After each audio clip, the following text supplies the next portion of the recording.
A very warm welcome, and I want to welcome you to this edition of Behind the Headlines, this 7th of September 2022. My name is Charles Odongtho, and this evening we are going to be taking a look at the lessons from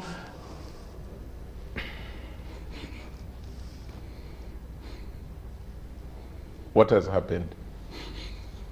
We are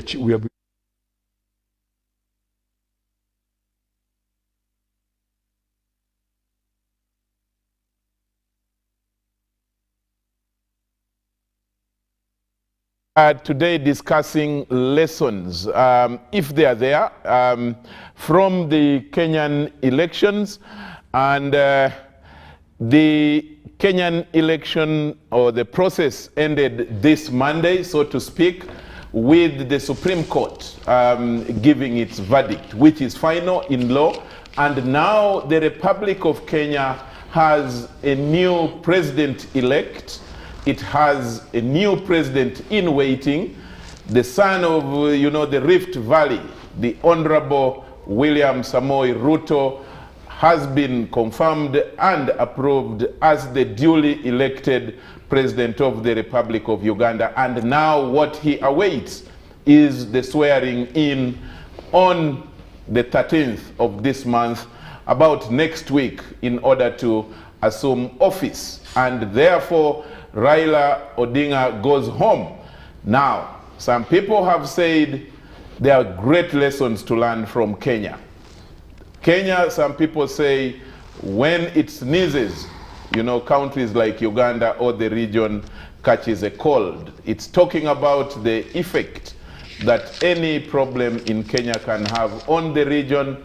Kenya, Uganda, Tanzania, so to speak, plus others, of course, but those three are the founders of the East African community from many years ago, and so they lead in the region, if you like. And some people predicted that this election would turn violent. Shame to them, because the election has not been violent. And we thank God for that. We thank the Kenyans. We thank those who organized the elections and ensured that there was peace. And so for us here, what we can do is to discuss as a country, as a region, business, the democracy, the cross-border interactions. What are those lessons that we can learn from Kenya? To discuss all this, let me introduce my panel. From the immediate left, we have Council Sarah Birete, who is the Executive Director of the Center for Constitutional Governance. Sarah, you're most welcome back to the show. Thank you, Charles, and good evening, viewers. Next to Sarah is the Honorable Fred Mukasa Mbide. He is outgoing MP, one of the outgoing Ugandan representatives to the East African Legislative Assembly, if you like, IALA. He is from the Democratic Party, where he is the Deputy President General. You're most welcome back to the show. Thank you, Charles. Good evening, viewers. Next to him is Professor Ogenga Otunu. New face on the show. The rest have been here before, but he needs no introduction in terms of discussing African issues. A son of the soil. If you hear from the name, you will get to know more about him. But he is a lecturer of African history, peace and justice at DePaul University, Chicago in the USA. He is visiting home, but he joins the show today, the big stage. Professor, you're most welcome to this show. Thank you very much, Charles, for inviting me, and hello to our audience. Good. Finally, we have the man who has seen all the corners around this place, around this town, around this country. By the way, not just from the ground. He has seen it even from the skies. The Honorable Flight Captain Francis Edward Babu. You're most welcome. Thank you very much, and good evening. Thank you for having us, UBC. Thank you. And on this very, very auspicious occasion, I think as our leaders are watching us, one of the things we should do is to congratulate the President-elect of Kenya. Can you do that? Yes, I think on behalf of everybody here in the studio, we would like to congratulate His Excellency William Samoei Ruto for having been elected. And I'd like to quote what he said when he spoke. He said, "I am overwhelmed. This is a day, no other. Let me take this opportunity to thank God. It is God. Without him, we would not be here." Good. He was saying this in Karen, and that was his first national speech. They call it the acceptance speech, right? Much more than that. Oh. He was accepting God's strength. Good. But what is more important, after watching the TV, Yeah. after Kome had said he has thrown out all the other evidence, he went on his knees from his chair. He knelt down and he thanked God. Good. It's important to thank God indeed. And let's now go into the discussion. I don't even know who to start with. Very fast. Let me start with the only lady on the show. Sarah, lessons to learn. I was telling my producer when we were coming on the show that today we are not discussing the legalese. We are not looking at the Supreme Court. If we are looking at the lessons, yes, but not looking at the law or whatever they decided, that was decided, and it is supreme decision. No appeal. So we don't have to even discuss it because we shall not be adding value to it. But now the lessons. What are the lessons that you think we should learn? Yeah, but Charles, how do you discuss a legitimate process? And then you say, I will not talk about the legal. There she goes. This is the appellate show. The show is in itself appellate. Yeah, but for us, we will. Please go ahead. No, but I think for me, the Kenyan experience is a demonstration of what it takes to have, to produce a legitimate democratic outcome through an election process. If you look at the events that have happened in Kenya right from the 2017, because I think we should, as much as we might, if you look at the decision of court in 2017, which further expanded the democratic space and entrenched elements of transparency, elements of ensuring that an election is verifiable, is credible. Out of that decision of the Supreme Court of Kenya in 2017 and the implementation of that decision is what builds into this very election that has just been concluded. The process of procuring the technology that was a subject of Supreme Court to see whether it passes that test of being foolproof to hacking, and it came to a clear test in the Supreme Court.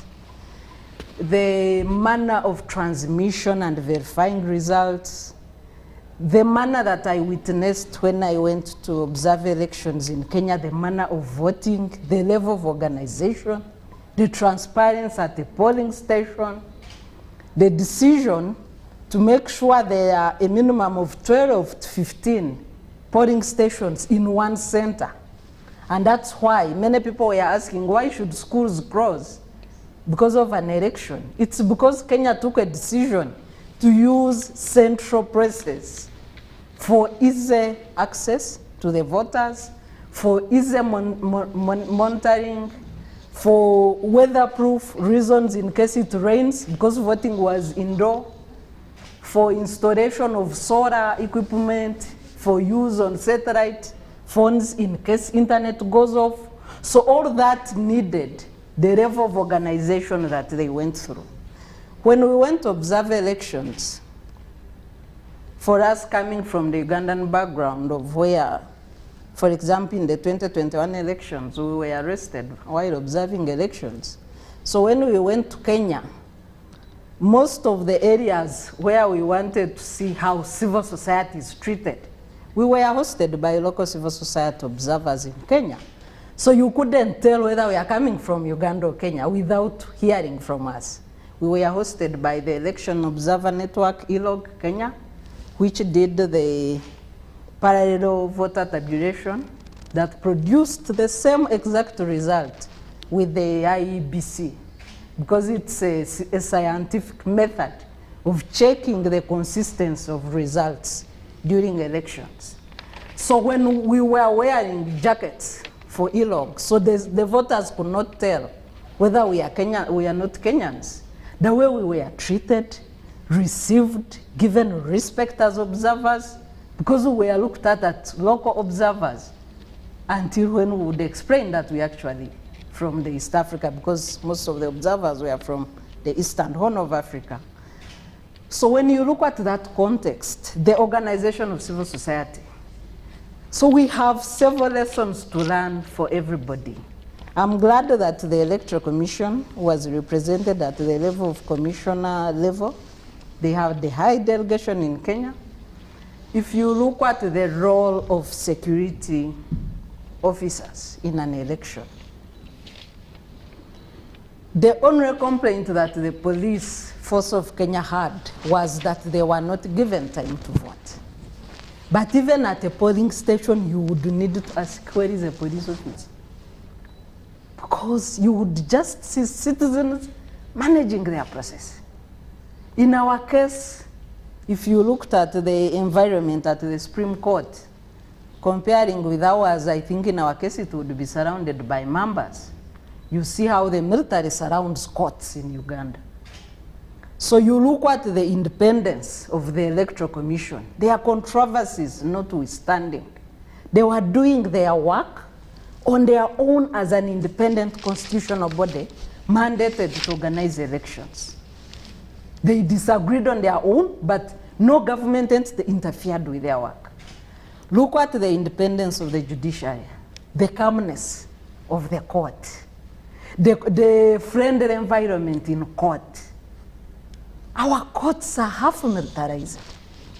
The way judges relate with, you know, it's like a cross-examination of, the environment is not as friendly as we all witnessed the situation in Kenya.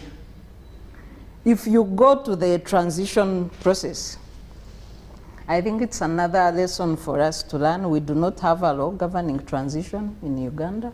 Many people have been calling for an act on transition. Kenya has a clear transition act known as the Assumption of Office of President Act, Act 2012, that lays out the steps for transition. I know that for the last 36 years we've had a permanent president, but even in transition, yes, we just have one person permanent occupying that office for almost 4 decades. We have transition periods, and the challenge came in the last election when ministers did not know whether to report office or not before the announcement of new cabinet. Even when you have an incumbent being re-elected, there is a transition period. Once a president is sworn in, a new term has begun. What happens in the days before cabinet is announced? Who occupies those offices? Who acts as ministers? Are they ministers in the old government? Are they ministers in the new government? So you had people saying they didn't know whether to come to office or not. And we've had this vagueness for quite a while. So what happens from the time we go for elections, the time a new president is sworn in, and the gap before the new cabinet is announced? We do not have regulations in this cabinet, in this, our constitutional arrangement. Okay. Kenya, immediately after a president-elect is announced, the incumbent announces the Assumption of Office of President Committee, which is chaired by the Secretary to Cabinet or Head of Public Service. And immediately you have security changing, you have briefings to do to the president-elect. All heads of government agencies have to brief the president, or security agencies have to share a brief. And we have also seen this kind of arrangement, mainly in the US. Of course, maybe we've not interested ourselves to see where such transparency in transitions happen. So in the event that this country was to experience transition, does anybody know what should happen? Maybe, maybe not. Maybe let me swing it straight to the Honorable Babu. If we had a situation like that, a transition unfolding, would we have those people who know that this is statecraft and this is how we should brief? Do we even have that experience? I don't think we have an act, but we have procedures. Although we have one president who has been there, but you have seen the process technically at Lukololo, whenever there is a new president, same president, but there is a procedure. A new term. Yeah, there's a new term, and there are people who organize it and so on and so forth. Now, I'm quite sure there is some sort of procedure, which I think what she's trying to say, we should make it an act. There is, because it actually tells you that after elections they are supposed to go through this and that, and it is in the president's office. I think we should try and find out who, I think it's the Minister for Presidency who is in charge of that. Whether it is the permanent secretary in that ministry or not, I do not know, but that one we'll have to find out. You want me to, is that all you wanted, or you want me to continue? No, please, the lessons. The lessons. We need your no, wisdom. but you see, for me, I think we're living in interesting times. Today, I was very excited to see the new Prime Minister of Britain choosing her cabinet from a descendant from Ghana, a descendant from Sierra Leone, and a lady whose family came from Uganda. And so you have a minister, the Chancellor of Exchequer is from the Ghanaian stock. You have a foreign affairs minister from a Sierra Leone stock. And then you have this lady who's a Goan, who is now the Minister of Internal Affairs. Now that excited me, because that gives the British a different picture now. Now that said and done, I like to congratulate her too, because she's now the Prime Minister of Britain, whether we like it or not. Now, to go to what lessons have we learned from Kenya? And the same thing would be, what lessons have the Kenyans learned from Uganda? Maybe from our mistakes they have learned not to make them. You know, people never, anything that happens is a learning process. Yeah, true. Whether bad or good. Huh? Now, what I have learned some people call it the benefits of a mistake. Yeah. And one thing nobody seems to have given a credit to, we have arrived at that position because of Raila Odinga. Raila Odinga, from the time he entered in the playground of politics, in the landscape, he has been fighting 1 year after the other, to an extent that he has stood for 5 times, but he has fought the system. All these things you are hearing, you're talking about handshake the other day. This man has been doing handshakes from the back. If you go, he had a handshake with Moi, he had a handshake with Kibaki, he has had a handshake with now the president of Kenya. So nobody seems to have thanked Odinga. They're too young to know. No, I have to learn. Now, we must learn that Odinga and a few others have been behind what we are experiencing now. And then we go back now.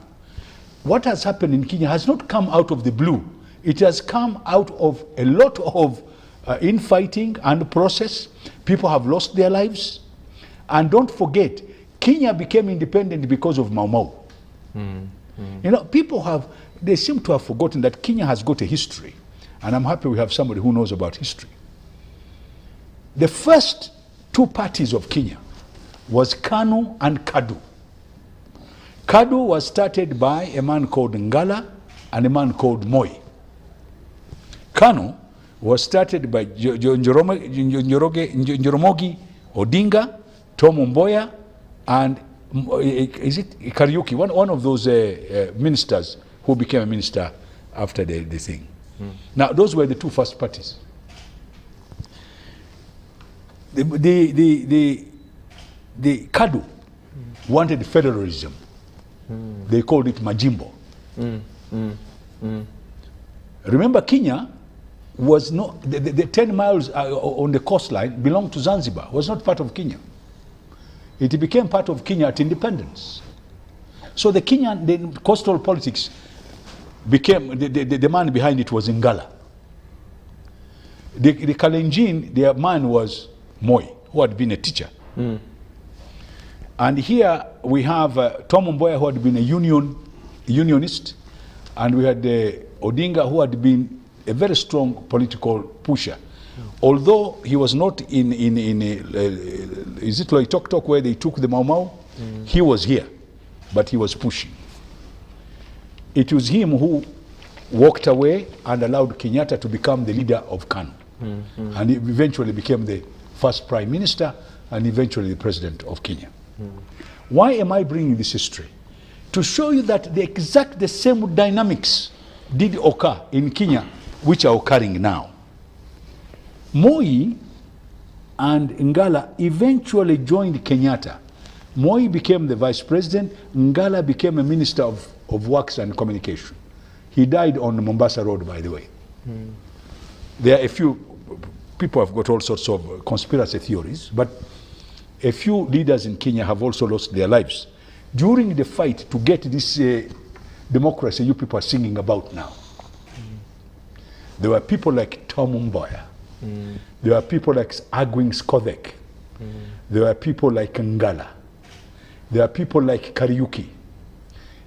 I can go on and on. Eventually, Ouko is the latest. But the reason why I've brought this, that what you are seeing now did not happen today.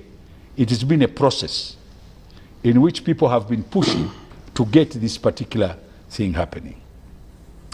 So, what have I learned from Kenya? How do you unite a country?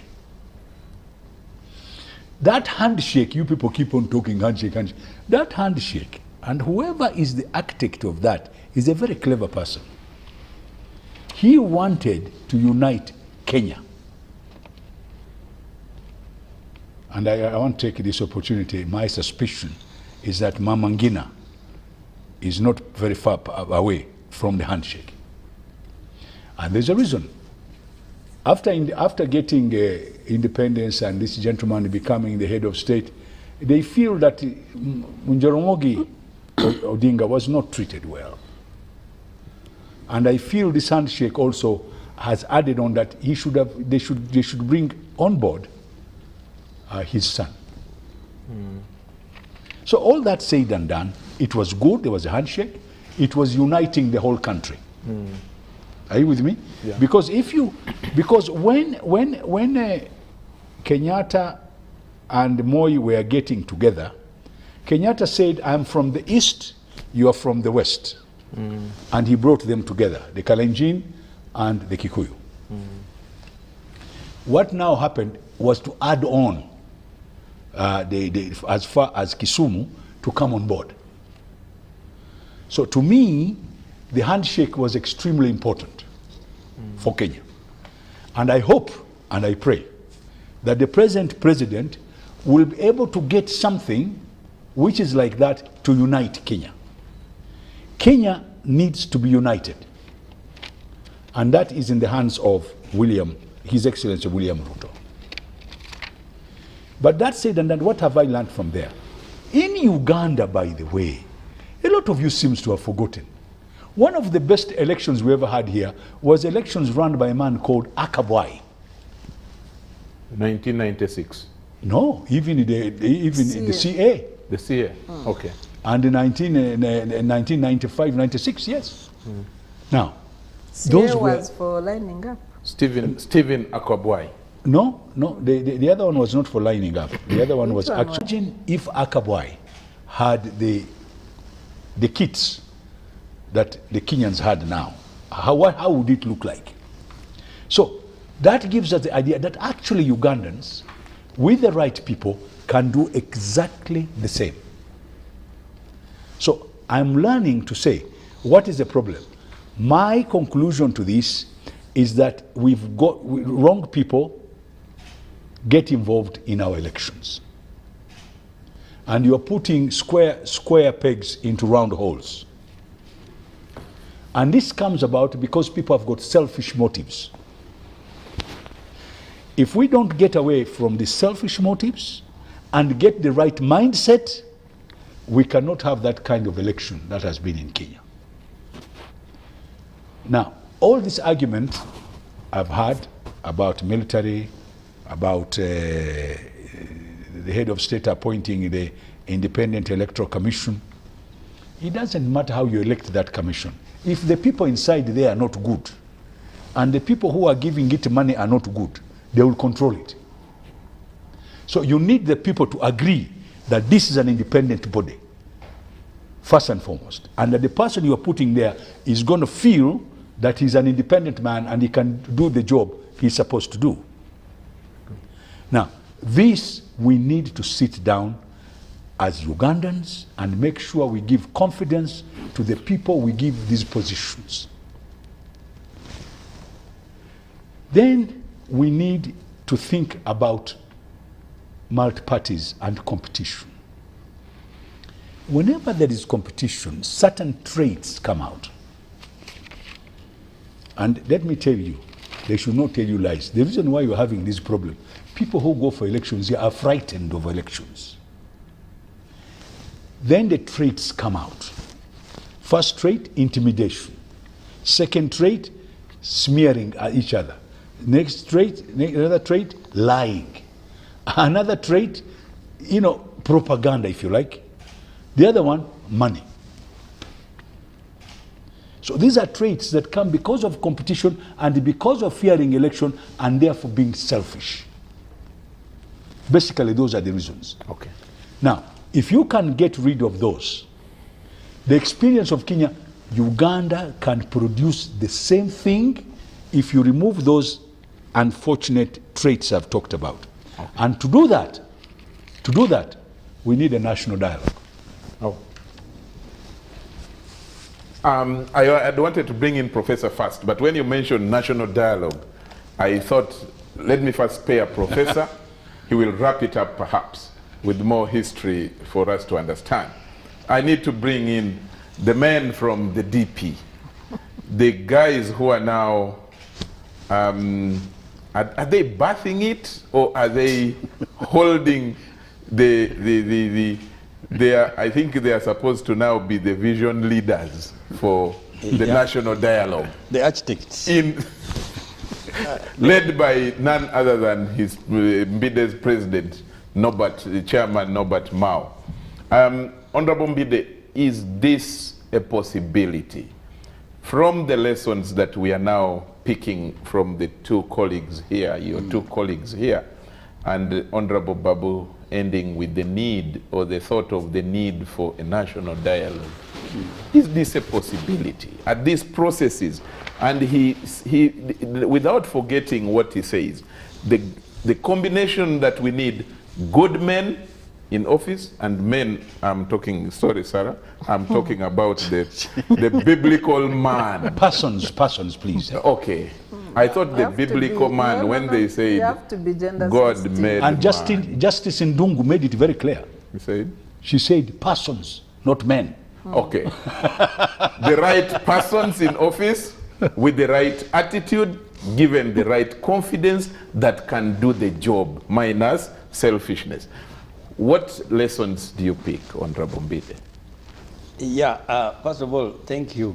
I associate myself with the background given by my first colleagues that have spoken. One thing I may also need to tell the viewers is we don't have lessons yet to pick from Kenya from the recently concluded elections. Our lessons in terms of Kenya are located in the period of 1991 to 1997 of Kenya. It is really not appropriate. It looks like bringing a newspaper to one of the neighbor's children where a kid has performed as the best student in the country. You show the kid, the person who has performed as best student, and you ask that kid what lessons that kid can pick from the best performing. The kid doesn't know where the fellow went to school from. There are circumstances, they don't share the school. So in Uganda, we are definitely living in a different world. Number one, in Uganda, we don't have we have not had the chance to experience multi-party political dispensation. What has happened here is that each entity that takes power silences all the other entities to the extent that they only remain registrable interests. We have got registered parties, but we don't have parties that are operational within the context of multipartism. Now, if you want to know exactly what we are talking about, particularly you, the viewers, you need to know there is a dichotomy of the kind of politics between political parties that were created after 2002 and those that were created before that time. Now, the parties that were created between the period of 2002 were those that were created in compliance with the requirements of the G8 for purposes that countries creating such parties only needed to qualify for loans and grants from the G8. Now, why am I saying this? and clearly now Uganda is one of the examples. So parties created under that limb were not created for operational purposes. They were created for qualification for grants and loans. To the extent that once created, again, there must be an overriding necessity to watch them over, just in case they may start doing politics capable of removing the governments of the day. We had 4 economic programs during that period, espoused by 4 presidents from 4 major countries. One of the presidents was Thabo Mbeki of South Africa.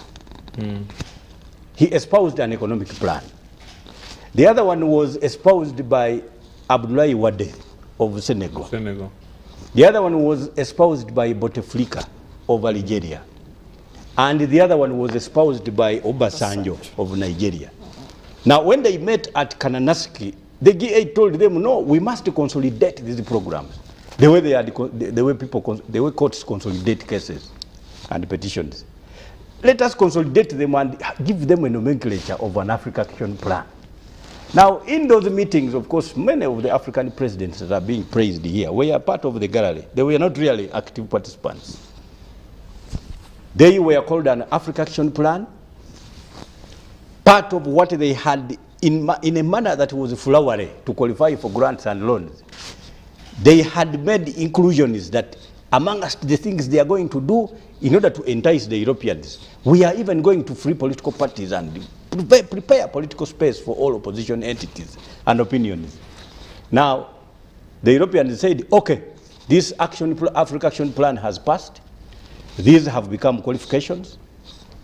Establish even peer review mechanisms amongst yourselves for purposes of reviewing operation, the criteria and success stories for purposes of achievement of what you have guaranteed that you will provide. That is when most political parties that were opened started working. In Uganda, ours resisted a bit, but because we had dire need for infrastructure, financing, and and the universal primary education, because the financing that was occasioned by, I remember the Chancellor of the Exchequer at the time in Britain was Gordon Brown, but he had chaired the main committee of the International Monetary Fund in New York. That is when they said that they categorized the countries, that highly indebted poor countries will be forgiven loans, and that money would be channeled to universal primary education. Now the money had grown into, it had become meager, it was not enough. So Uganda badly needed grants and loans and accepted to free parties. Not that parties were freed to operate, but they were free to register, and in fact, the government of the day said to Bejeko, let them go. Ideally implying that it is not a party itself. Getting rid of them. Yes, just getting rid of them. So that kind of mentality did not provide the word is good riddance. Good riddance. That is the best one. That is the best one. It's a terrible one. Yes. So you can imagine the objective reasons that made it a logical necessity to free parties had nothing to do with actually those parties espousing opinions that are for purposes of taking over and governing Uganda. Now, that is the basis we have here. The parties that were opened and freed in Kenya in 1991, at the presentation of the Freedom of Political Parties Act in 1991, freed in 1992. We are not for purposes that they always wanted. And by the way, the Honorable Babu has told you, if you want to benchmark Kenya, what they call the BBI has its historicity. That because towards independence, we had Kenyatta in prison. We had Jaramogi Odinga pressurized by Americans that please you become, by the former colonizers, that please you become the first president, actually chief minister at the time. Oginga Odinga, who is the father of the Raila Odinga now, refused to accept the invitation. He said, no, how can I take over power when my master is in prison? I don't know how many people in Uganda would do that, waiting for a prisoner, and you do not accede for us bench one took it. So I can tell you, but the guys of FDC the other time waited. They even allowed for nomination of Besigye while he was in prison, using his pictures. Yes, and of course, it appears that probably there was no replacement at the time. So I can tell you, yes, but Jaramogi Odinga had the capacity to become chief minister, had the capacity to receive instruments of independence, but he said, I cannot do so. They told him, but you can be. Can't you be? He said, how can I be better than my master? Free my master, then we shall do politics. Now, when he came, took over the leadership of the country, Jaramogi Odinga became his deputy. But in a period of only 3 years, the man was relegated to the opposition. So when they were, now of course now the country sailed through a turbulent historical framework, where the East is believed to be actually torturous to the West. That we did, there is a betrayal that is always looming all over the heads of politicians in Kenya. What the politicians have been doing, and of course those are what Ruto called the dynasties. I can tell you that even when they administered the BBI, you remember the speech that Raila Odinga gave. He said, we sat, we realized what everybody had done to the other. You called me this, you called me that. Then we said, where did the rain begin to beat us? So in my opinion, like the Honorable Babu has told you, they definitely ran their minds to where it all started and said, no, there must be a way forward for Kenya. Now, when you look at what happened now, of course Kenya has lost the opportunity again to have that unity. So we are going to go back to an election, because this election there was voter apathy. Only over 60% of voters turned up. Why? Because in their opinion, they had solved the problem. So voters did not have what we call protest support for their own candidates. Today, what is going to emerge in Kenya, again now, is going to be the protest support to another candidate. And I can tell you, what President Ruto is supposed to do is to remain in a campaigning mood for 5 years. So no development is going to be expected in Kenya. But that is democracy, different from what happens here. So in Uganda, our lessons are, why am I talking about 1992 of Kenya? Parties started competing. They would always beat, Moi would always beat them by 5 percentage points.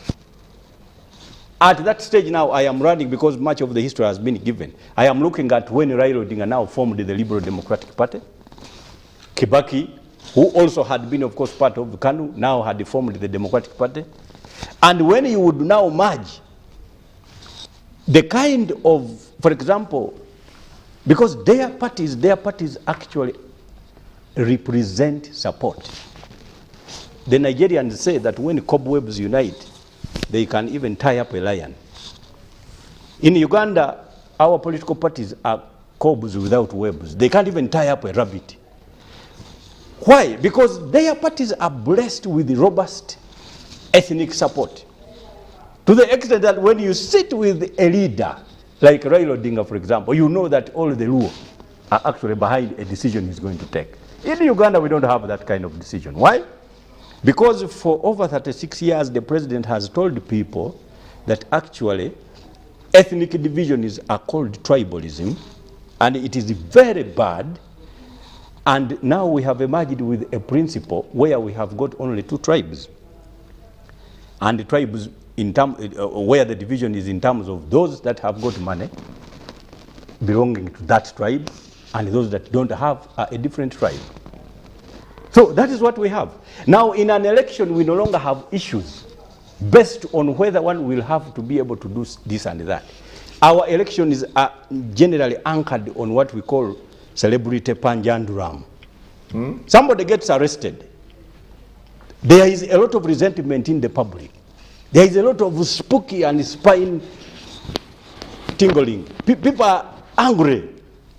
That person now declares interest to stand for a certain specific office. And people will vote for that person, not because of whether that person is capable of performing, but because they are so angry against the arresting entity that this person will be able to displace it. Now, that is what exists in Uganda.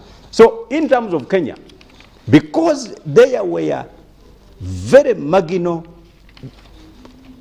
percentages with which President Moi would defeat the opposition, it became incumbent that the moment they would unite, they would defeat him. Now, at that time, that is when we now realized 1997, when President Moi declared that he's not going to return for election in the next election. Now, in Uganda, we are still with our Moi. That is why I am telling you that we cannot equate ourselves to the current Kenya. So it is only when you work with the Moi, he promises and creates a date of exit, a process that is mindful of the establishment of political organizations, or even the nurturing of old ones and giving them a new name. We call that process vivisection immorality. You tear the old skin off and giving it a new name. So that is the process we must undergo in Uganda. In Uganda, we are still tainted with what we call the power of bias. And by the way, this power is so bad to the extent that if you mentioned that a certain political party even wants to cooperate with another, the degree of bias with which such information is received indicates that we still have a very low relative political maturity of the masses. And until so to adapt ourselves to a changed state of affairs is what it will take to begin benchmarking ourselves to the Republic of Kenya. Thank you. So, until we do that, we are still so far. We must not be measuring our capacities. Yet, by the way, the speed with which we can be better than Kenya in Uganda, simply by turning a few notes, is higher because Uganda can very highly adapt itself to a changed state of affairs if we do the correct things. Good. Professor, now it's your turn. And very interesting, scene sets, or settings from your colleagues. But Honorable Mbide perhaps, dampens the mood even more by saying that we have nothing to learn. We are still very far, lack of political, he said, we have low political maturity, and of course the history that he has shared. Now to you, do you think that there are things that we can learn, given the circumstances that have been enumerated? Well, I think what my brother said, which perhaps Ian said it, is that actually there are lessons to be learned. Actually, what he was walking us through were important lessons that can help at least transform, or at the bare minimum, reform our system and processes. Let me first start by repeating what my brother said much earlier on, is that what we experienced during this last election in Kenya is a result of struggles over a long period of time by many stakeholders. Certainly, Oginga can be referred to as the father of democracy in Kenya because of the struggles, locked up for about 7 years in the 1980s. There were many civil society activists who were locked up, journalists who were locked up, who kept on pushing. And then we get to 2007. when things fell apart completely in Kenya. There was anarchy, there was bloodshed, there was absolute instability, hundreds of thousands displaced in different parts of Kenya. What is important, but as that moment was, what is important in the context of Kenya was that Kenyans were willing, with the assistance of our friends from outside, especially the US ambassador at the time, that exerted pressure on Kenya to draw lessons from that sad and difficult moment. And the lessons they drew from that, among others, led to the creation of a new constitution in 2010 that, among other things, emphasized devolution of power, which now meant that the centers of power moved. You could now focus on the locality, where a certain percentage, about 15% of resources of the state would be allocated. In other words, what he recognized, which had always been there, was that nation building is not abstract. You cannot do it administratively. Recognize the reality on the ground that we are people who belong to various national groups, and let us therefore address the interests, the fears, the concerns, the aspirations of those groups. And once you have addressed them, then there will organically develop some form of social contract, which will then lead to the whole. And so devolution became effective. So now it wasn't simply that I must be the president. I can be the governor in my own area, and I can do exactly what I want to do to turn around the lives of my people. So devolution was very important as a result of that. And then it emphasized the independence of the judiciary. And the next two Chief Justices of Kenya demonstrated absolute independence of the judiciary from the state, from the government. And that helped I think for the first time, it allowed the Kenyans to have faith in the judiciary. And that becomes important because later on, when there's conflict in terms of results of the elections, ordinary Kenyans would have faith in that institution. And they demonstrated the independence again in 2017, which was the first of its kind in Africa, whereby the court threw out the results of the elections. Certainly, Odinga decided not to run again. Okay, but it allowed Kenyans to begin to understand that actually conflict that arise from elections can be properly adjudicated, and so that became quite important. Now let me provide a slightly different explanation as to some of the experiences, the lessons we can draw from this. One is that the Kenyan experiment demonstrates clearly that we are not in a post-ethnic moment. Since independence, alliance between the Kalenjin and the Kikuyu control the state. It is the case today. Never changed. Okay? All along, since independence. The handshake was supposed to be a form of atonement, a moment of healing, a moment of reconciliation. More so between the Kikuyu and the Luo. Unfortunately, that experiment did not work for a variety of reasons. One was that the president, Kenyatta, Uhuru, did not sell it that much to his people, as well as he could have sold it.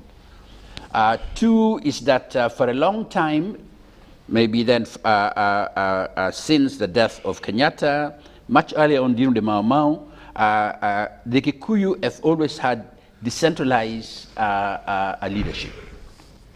So you don't focus on only one. There were moments when one person could bring them together. But in this during this particular election, they won either way. Okay? Okay? Because the vice... They could win with any... without a problem. With Kenya Kwanza, yes, they have won. Yes. Okay. Via the vice president. Yes. Okay? Deputy. Yes. Via Raila, they could have won with Mata. Yes. Okay? But they chose what was safe to them. Because healing cannot be done overnight. Healing cannot be done by simply the president who comes from the area, which was largely Mount Kenya area, okay, could appeal to his people overnight and say, you know what, the those who in our imagination, in our invention, and myth making and telling have always been our enemies, are no longer our enemies. They're no longer a threat to us. Okay? National healing requires bridge building, mobilization of a long period of time, and so that was rejected, and so the Kenyan experiment also tells us that it is counterproductive to try and tear apart the form of identity that at least at some specific moments can bring people together. Let me give you an example. I may belong to political party A or B. When things begin to fall apart and groups are being targeted in the context of Uganda, for example, same as in Kenya, not targeted because you are educated or you are uneducated. You are targeted at the end of the day, given the nature, the construction of what was the colonial state, which became the post-colonial state. You are targeted because of where you come from. Okay? That is why, for example, when Idi Amin took over power, and he was aided by many people from different parts of the country, okay, not only from people of this ethnic group. We remember when Odongtho was overthrown, celebration all over Uganda, because this was a moment of at least celebrating what had happened. The man who overthrew, got rid of the Kabaka, the monarchy, and the like, okay, has been finally overthrown. Okay, forgetting, for example, all of us forgetting, for example, that by the time we were allowed to get independence, the British knew. Okay. All this, now these are the classified information, knew that actually this country, this project, this experiment was going to fail the moment we get to the Lost County referendum. Correct. Okay? They knew it. Absolutely. They knew it was going to happen. Okay? So anyway, Amin is overthrown. And then we go to the entire West Nile and we declare everybody from there as Amin's people. Okay? The carnage, mass displacement, rape that took place in the area. The point I'm making here is, at the end of the day, we have layers of identities. But in a situation of conflict, where you come from. Let me give you an example yesterday in Parliament, when you're talking about this concert, which is Nyege, nyege. Nyege, nyege. Nyege, nyege. Okay. Remember one of the members of Parliament from Busoga. Professor, you better hurry up. We have to go for nyege, nyege. Okay. Okay. From Busoga. Yes. Remind the Minister of Tourism that if you think so many foreigners have already bought tickets to come here, they're going to spend their money here, what you do is go and hold this thing which we don't want. Take it to your place in Barara. Remember what he said? Okay? It speaks to our reality. It doesn't matter how much time we renounce, okay, our former identity. What the Kenyans have done is to recognize. And what they're now doing is they're building ethnic alliances. But they're building ethnic alliances within institutions that can preserve law and order. Okay? So this is what has happened in the context of Kenya. Also, to some extent, the results of the elections, which were contested, and the judiciary made its ruling on it, and the parties, especially the losing party, graciously endorsed the outcome. And I remember President Kenyatta reminded Kenyans that Kenyans must hold every institution of government accountable. And in this context, he was urging the Kenyans to find out whether this ruling was coherent and consistent. Consistent with what you observed, what you actually believe happened. Okay? So he said, we are not going to fight this. I took an oath about this. That we want peace and stability, but we must begin to interrogate even this ruling itself. Because if you don't interrogate, then you don't put the institution, to account. And so this has the potential of now undermining the trust that some Kenyans had in the judiciary. There are those who have lost, who in their minds they thought that the election technology was completely manipulated. Okay, they were convinced by that. The next point here is, although it is important to celebrate the technology that was used, now we know that technology was ridden by controversies, failings here and there, and let me just make a final observation here.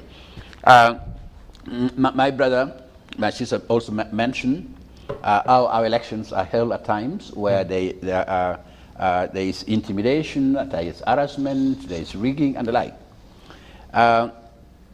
There's one very basic presupposition, and that is, if you are convinced that you have convinced the electorate and you have the support of the electorate, you don't engage in violence. Violence in political sense is a reflection of profound crisis of legitimacy. Okay? Because, for example, I come from my village and I think and I know that people in my village support me. Why would I beat them up? Okay? Why would I even, we have gone to a certain level, but ordinarily, why would I even try to rig? Because I know I'm popular, I'm going to win. Okay? So some of the things we're doing here at times, we are more preoccupied with external, international legitimacy as opposed to domestic legitimacy. Okay, I think you know, I'm not talking about our country, Uganda, alone. I think that there are a number of people in the regions who went on their knees many times and prayed to this imaginary God that actually things should have fallen apart in Kenya. Okay? Okay, they didn't wish Kenya well because the success of democratic experiment in Kenya would amount to a vote of no confidence in what some of us do. Okay, and so we wanted this to fail. We wanted things not to work out well.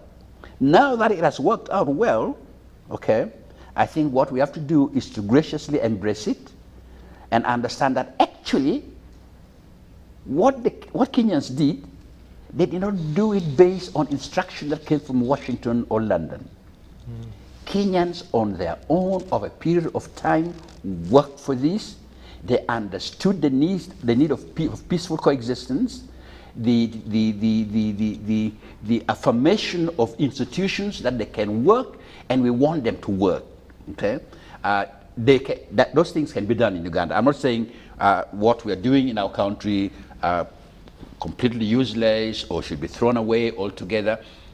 All I'm suggesting here, which I think is fairly obvious to all of us, is that Kenya should learn a few good things that we do. Okay. We should also learn a few good things that Kenya do. Okay. And in this context, I think Kenya has made us, all of us Africans, quite proud. Okay. Thank you very much. I'm going to take a break at this point. The ground has been leveled, the preambles have been made, and now when we come back, we will be having shortened contributions, and feel free to interfere with the submission of the other, of course, respectfully, and so that we make it as more conversational, more back-to-back discussion as possible. Let's take a break now, and this is Behind the Headlines.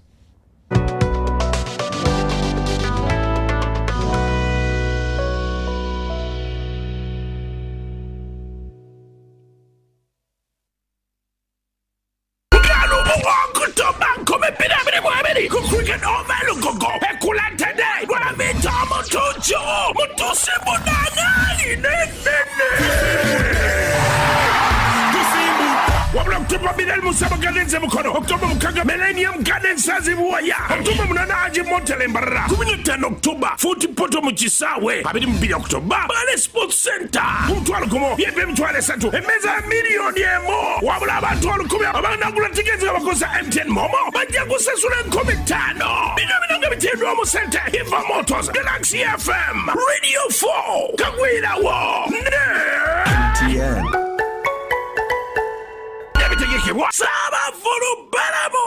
Oh, Susan, I want to propose to Rose. Yes, and this time I am serious. Have you guys had sex? Duh, of course. And have you had sex without using condoms? Hey, Nga, you're curious. I'm more concerned. Are you having sex with other people? Hey, hello, is this an interview or what? No, just things you should think about.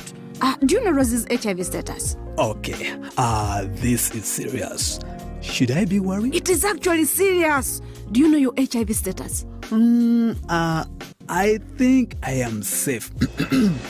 Many times we get into situations that put us at risk of HIV. However, the first step to ending HIV is getting tested and knowing your results. It's Time Up HIV. Call 0800-211-046 or text 8080 toll-free for more information about how to prevent HIV. This message is brought to you by Ministry of Health with support from USAID. Oh, they look nice. Thank you, honey. Yo!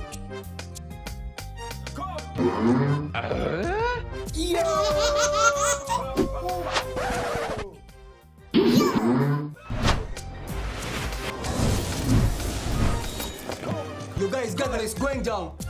Gather! Gather! Yo! I tell you what. Yo! Airtel is giving you bigger data bundles for the same price. Dial star 175 hash to choose from our range of bigger Chillax bundles that don't expire. Bigger monthly bundles, all for the same price, and stay connected longer to loved ones. Airtel, the smartphone network. Do you need data collection services, data analysis and reporting, monitoring and evaluation systems? Then contact Multi Technologies, a professional research firm that has provided many organizations with timely research solutions for over 15 years. For more information, visit www.mt.co.ug or call us on 0704 913 399 or 0782 602 963. Visit our office in Kampala at Sayuni Complex in Tinda. Mood Technologies, your professional research firm.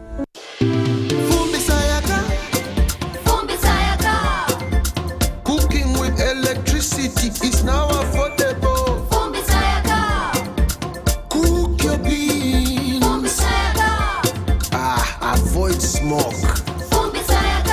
Sayaka, cooking with electricity is now so affordable with the Fumba tariff set by the Electricity Regulatory Authority. With the Fumba tariff, you can now buy up to 70 units of your car at a reduced price of 412 Uganda shillings per unit after consuming your first 80 units of the month. For more information, contact the Electricity Regulatory Authority on 0200 506 000. Vimba! Ni MTN Kabode Super as you pay mpola for this smartphone. Make calls, update your WhatsApp status, watch YouTube, and Google anything under the sun with 2 GB worth of data every month for 7 months. Simply make a small deposit of 99k and pay the balance mpola. You can pay in daily, weekly, or even monthly installments while you enjoy your new phone. So what are you doing today? Visit any MTN shop near you and get the MTN Kabode Super easy.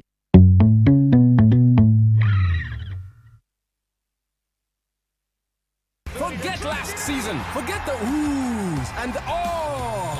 Forget every moment that stole the show. Because the real show is here on GoTV. It's the new season. It's action-packed and it's going to be non-stop football. With over 1,000 games from more than 7 leagues and cup competitions plus a World Cup. Make sure you get the best seat in the house this new football season. Get a GoCoder with 1 month of GoTV value for only 25,000 Uganda shillings and enjoy non-stop football. GoTV Uganda. Love it. Beat the back-to-school hustle today. Pay school fees conveniently using Airtel Money. Dial *185#. Select option 6, school fees. Select to pay using Bridge Schools, School Pay or Peg Pay. Select option 1, pay fees.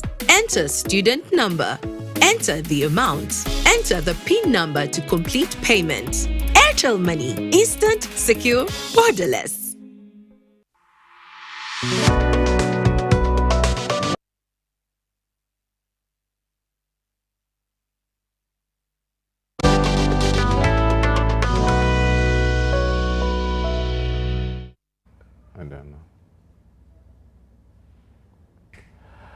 Welcome back from the break, and this is Behind the Headlines. We are into the second and final segment of the 2 hours, and we are discussing the Kenyan elections lessons learned.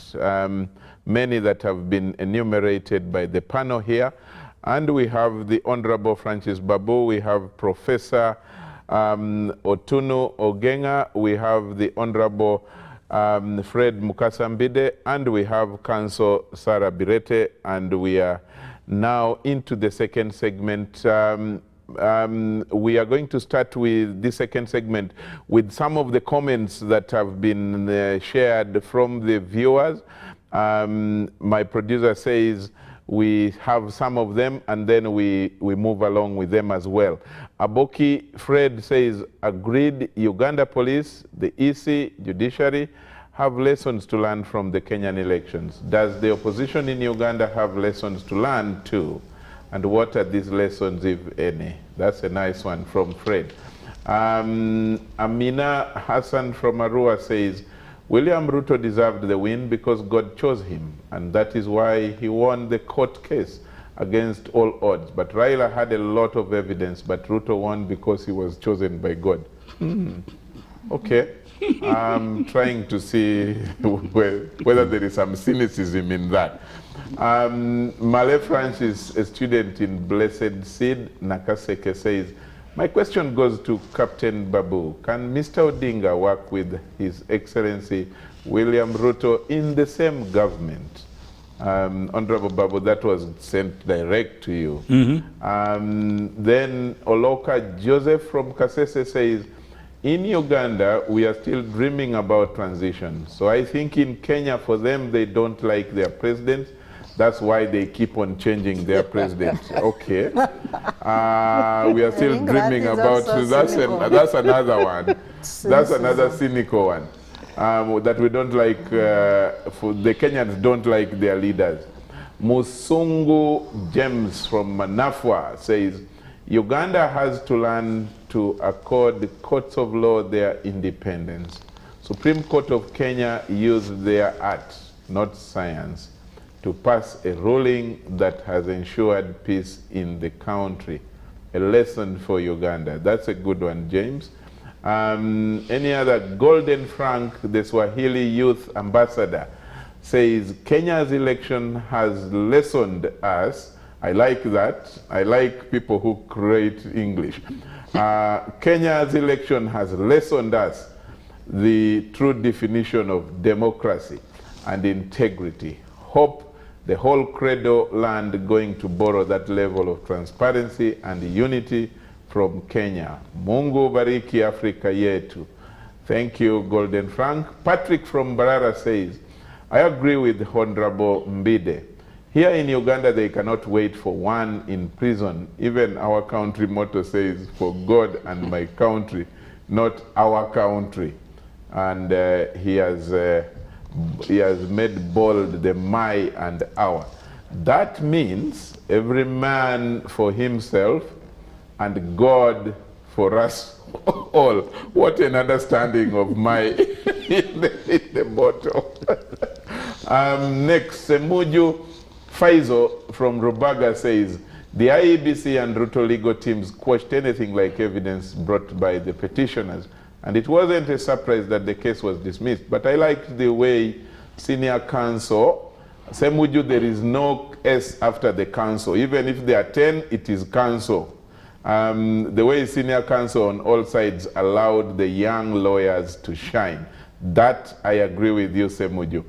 Alex Muzei of Zana says, there is no independent elections in Uganda. E.g. Electoral Commission, military, producer, that message had not yet been read in full, but it's okay. That Electoral Commission, the military, judiciary, all intervene in our elections, supporting the ruling party, unlike in Kenya. That's the view of Alex Muzei of Zana. Gentlemen and lady, we are back to the studio, and very interesting responses there. Honorable Babu, there was one specific to you. Let's now start, and keep them now as brief as possible, responding to the issues and making more comments. That specific question to you. Well, thank you very much. And that was a good question. If the past can teach us what has happened, if Raila, Right Honorable, I want to be very polite, he's a very, very respectable man, Right Honorable Odinga can work with Moi after getting out of prison so many years, it means Raila can work with anybody. And if, and I would like to really implore the president-elect that even before he does anything, he should go and meet the president now and Raila. I thought they talked. Yeah, they talked, but now meeting them and talking to them, you know, a cup of tea makes a difference, you know. But they said we should discourage these handshakes. No, no, no. The handshake is different. That handshake had a different meaning. Now we should go into, you know, let's have a cup of tea. Let's talk about this country. And I agree entirely that Raila Odinga and Ruto should actually talk. And people who are saying all sorts of things, I've been hearing some politicians, we do not agree. No, it's not that's not the approach. I think we should have a bit of humility, talk to each other. And by the way, winning is not everything. A sportsmanship spirit. You should shake the hands, both the loser and the winner. You're all players. So there's no win. And by the way, the country is divided in between. Right into two. Right in the middle. You're talking about... in terms of population. The difference is 233 votes. 233,000 votes. Yeah. Really, it's very small. Out of 14 million. Less than a constituency. Yeah. In Uganda. Yeah. So really, it is incumbent to the president-elect to reach out and talk to all the people he has competed with and bring them on board. There is a big thing going on about electing the Speaker of the House of Representatives and the Senate. That one, they can also sit down. My friend, you know, I've learned quite a lot, that in Rwanda, the Speaker is not from the ruling party. He's from the opposition. Yeah. In some other countries, he's not even from within the parliament. He's outside parliament. So really, Kenya should now say, wait a minute. How do we bring everybody back on board? how do we unite our country, and how do we make this democracy respectable. So I agree with him. I think they can work together. And I think, by the way, having looked at Ruto throughout, the way he talks, his humility, I think he's the kind of man who will talk with Raila Odinga. Okay. Honorable Mbide, that brings me to the question of the kind of politics we have in the modern democratic political arrangement or democratic arrangement of winner takes all. Is it not counterproductive from what we are now beginning to see, where there is a very hotly contested race like this, and then the person who gets just on the mark takes everything, and the one who has got even 49% of the population and you can goes imagine, away with nothing? It is even not constitutional, by the way. And lawyers have not looked at it, but when you look at the Constitution, it says all power belongs to the people. In Uganda, for 36 years, we have created the corridor of the powerless. For 36 years. And they are also people. Now, when you look, I have looked at mostly all the constitutions of the world, particularly those interpreted in English. All constitution, when you look at the constitution of Mozambique, it starts with the Mozambicans, it ends with the Mozambicans. You may think that actually they are in heaven. You look at the former constitution of Liberia, 1980, before the coup, it talks of Liberians as if actually they were in heaven. But when that government of the day was removed, you found people jubilating on the streets. When we had the former Zaire here, of former Mobutu, he would even cry. He called his party the National Party. What else would exist? The whole nation was just embroiled within the National Party. He would even talk about the plight of Zairians and he cries. But when he was removed, I saw people jumping and foot stamping. Now, what happens? People here even say rule of law, constitutionalism. I don't know why lawyers are now obsessed with such statements. The Constitution is not the grand norm. And lawyers think so. We have gone ahead to look at peremptory interpretations, and the grand norm is not the Constitution. It is the presupposition that that Constitution should be followed. Now, somebody transmogrifies what otherwise was called the Constitution into something that it is a set of rules capable of giving him a straightforward method of administration for the next 100 years. And you call that one a constitution to be followed? Honorable Babu has just been telling you, when you look at the Constitution of Rwanda, Article 10 and 62, even a party that obtains over 50% in the National Assembly does not get 50% of cabinet seats. That is the kind of democracy that exists. Despite the fact that even a party in government does not produce a Speaker of the House of Deputies. That means that we are talking about democracy. Here in Uganda, you find people competing for president, but these are fellows that even if they were appointed minister, they would even raise a press conference against a permanent secretary who has refused to sign, because they have not been trained into statecraft. Nobody is aware.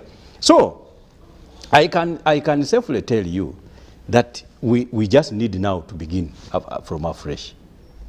Yeah. We just need a fresh start. We lost out. We were emerging from 19 years where an individual was sacrosanct. They called it individual merit. We said now, 2005, let us go multi-party. Then under Chapter 4, we maintained independent political leaders without a law governing them and regulating them. Then you now establish a law regulating political parties to the extent that now the independents are vending political opinions that are independent of political organizations, and you are setting that we are setting up political parties to govern Uganda and compete for power. What we have here, we have never had elections, and I've been here and I've explained it. We have not had elections. When you look at the quality of the kind of elections that we have, you cannot use such calendar elections to interpret and define Uganda as a democracy. I told you what you must call it is what it is. It is not a democracy. It is a democradula. It is a dictablanda. The Mexicans call it the apertura democratica. If you want to understand, what language is that? He has to translate for us the English into English for us to understand the English. You know, Honorable Babu, it is English. But if anybody wanted to know, you just look at porridge in a cup. You touch on the surface of that porridge, and you feel the temperature as it represents. If you now, by way of being foolhardy, if you think that you can gallop that porridge because you think that the temperatures of the porridge at the top are the real temperatures of the porridge, then I think, of course, they must implement your will to the latter. That is what exists in Uganda. If you have an election, to the extent that the winner is swearing in, but almost all competitors are either on bail or actually under house arrest. So, in my opinion, you know that we have not had an election. So, when a person, in Uganda, we can only start by naming the exit date for the leader that has stayed longer. You see, when the leader stays longer, he himself grows into an institution. So, you don't think that, for example, I asked people yesterday, we were somewhere discussing a few things, and somebody was saying, no, when you are looking at political parties that are on the opposition, somebody did not know that even NRM is on the opposition. It is on the opposition. What is in government is not that party. That party cannot, for example, summon the president. And he's worried that they are going to tell him, well, you have gone wrong here. Like ANC does to leaders of South Africa. Yeah? He's got a point. Yes. He's got a point. Yes. But actually, you sat on SEC, is that true? My friend said that these are not political parties, they are political vehicles. Yes. Okay. So, you know, and actually he's right. I don't think there's anybody in NRM who can summon our chairman. Nobody. You can't. And he's worried you that failed you have in SEC? summoned. You can't. No, not summon fail. him over what? Nobody can summon him. That's what I'm trying to tell you. That's what he's saying. Okay. So in that regard, he is leading the country. If you want to know, you look at the NRM constitution, the preamble. It talks of its achievements. They date back beyond 1979. It was created in 2005. For us lawyers, we know that evidence of existence is the certificate of registration. It reads 2005. So that means what we are dealing with is just by buncho and the chicken and something else. But the country now needs to sit, invite all the actors. We sit and begin to reason the common fight afresh. We are going to form the country afresh. You have political parties now. Now you cannot rely on the population to cause a transition. They have lost. They don't know. The population does not know. They no the longer people know. that should be the people that are spoken about in Article 1. You must only provide. They don't have the power. They don't have the knowledge. There is no civic education. They can even thank a government for constructing a road. Now they don't know that it used their own money. So if they vote a government for constructing a road using their own money, you know, it is like me, for example. Every man has the power to commit the offense of rape. But if I traveled with a lady from here to Gulu in a bus, and I do not rape her, is it really prudent that I should tell her to thank me for not raping her? Sarah. So you see, there's something Mbide has been pushing for, and I think we should go back and look at it. And in fact, I had to ask, I had forgotten the name of the Prime Minister, Prime Minister Tony Blair. Yes. After the G8 in Green Eagles in Scotland, came out with the African Commission. And they talked about our common, they wrote something called our common interest. And these people went throughout Africa. The man who was on that board from Uganda was OHT Wakalema. William. Yeah. Now, what is important about that? They forgave us our debt. Yeah. This is what he was trying to was that 1997? To espouse. The reason is, we thought when they forgave us our debt, we will certainly put things right. But we have, this regime has benefited from debt cancellation twice. I know. We are begging for the third time. No, even the fourth. But the whole point is, the reason I brought that one up was to tell you what he had said earlier. That actually, it's a beautiful book. I have read it. And had we gone the part which it talks about democracy and implemented that book alone, this country would be completely different. Okay. And it's very, very, very important. And I want you to remember that I told you earlier on, we don't have political parties here. Yeah. Okay. Council Sarah, the issue of national dialogue, let me even say that we are still going to have perhaps a more comprehensive discussion on. I just informed the Honorable Mao that he needs to first settle. Once he's settled, like in 3 months, we want him to come to the show and talk about the need for a national dialogue and with its possibility and potential. But from your viewpoint, right now, do you think that from what Council Mbide is saying, that there is a big possibility for it? Will, given that background of fear, bias, name calling, I know many people, the other day we were talking with Honorable Babu out of the studio, and a senior MP said, I just fear going to meet the president from the opposition, because the moment I take a picture with him, I am done. What? No, I mean, it is that if the bad. agenda was clear, Yeah. I think it would reduce suspicion. You are Meeting talking about the over agenda, but the where we are at now, from what I get out of Honorable Mbide, is that not even the thinking should be entertained where we are. No, Charles, Before we even go to the agenda. We are undergoing maybe the deeper levels of state capture in this country. The fusion between the personality that has become an institution, I agree with that comment, and the institutions of the state. You cannot, even some supporters of NRM believe that when you are seated at UBC, you are using their TV. And some of these comments come out online. So the people do not tell the difference between the state and the party in this country. Especially young people, they are extremely rusty. And you can't blame them because of the conduct of the regime. It gets worse to the extent that even people who are appointed in the would-be democratic institutions, they just think they are cadres who should take orders and salute, yes sir, including important bodies like the Electoral Commission and court. They don't know that these are constitutional bodies. They don't know that they should serve Ugandans. They just think they are there to serve the regime and they please the master who is the appointing authority. And that takes me to the other lesson to pick from our neighbors.